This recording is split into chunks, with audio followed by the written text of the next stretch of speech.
అలా తోలనాడడం మొదలుపెట్టిన తర్వాత ఆ కుటుంబం విచ్ఛిన్నం అయిపోతుంది, ఆ కుటుంబం రోడ్డున పడిపోతుంది. అంటే ఎలాంటి సమస్యలు వస్తాయంటారు? ఎలాంటి సమస్యలు వస్తాయి అంటే ఆ కుటుంబానికి గౌరవ మర్యాదలు అందవు. ఒక భార్యే భర్తకి గౌరవం ఇవ్వలేనప్పుడు బయట సమాజం భర్తకి ఆ వ్యక్తి గౌరవం ఇస్తుందా? లేదు, ఇవ్వదు. తరువాత పిల్లలు గౌరవం ఇస్తారా? ఇవ్వరు.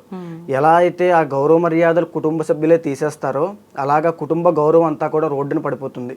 వాళ్ళకి గౌరవ మర్యాదలు ఉండవు, కీర్తి ప్రతిష్టలు రావు, తద్వారా ఐశ్వర్యాన్ని హరించుకుపోయి ఐశ్వర్యహీనులైపోతారు.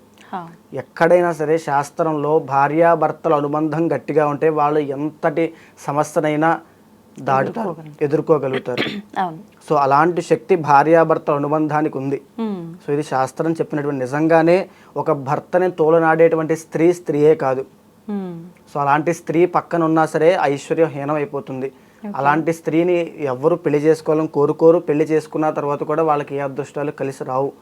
ఎంతటి పూజలు చేయనివ్వండి, ఎంతో మంది నేను కూడా చూస్తూ ఉంటాను, ఎన్నో పూజలు చేస్తారు, ఎన్నో దాన ధర్మాలు చేస్తారు. అవన్నీ కూడా ఏదో ఆ పుణ్యం ఆశించి చేస్తారు, వచ్చే జన్మలో ఏదో ఉండాలని చేస్తారు తప్ప నిజంగా భర్తని గౌరవించి భర్తను పూజిస్తే వచ్చేటువంటి పుణ్యం అంతా ఇంత కాదు. ఈ పూజల కంటే వచ్చే పుణ్యమే ఆ భర్తను గౌరవించి వచ్చే పుణ్యం అండి. సో భర్తను ఎప్పుడు గౌరవించాలి, పూజించాలి, సేవించాలి. ఇది భార్య యొక్క లక్షణము, గుణము.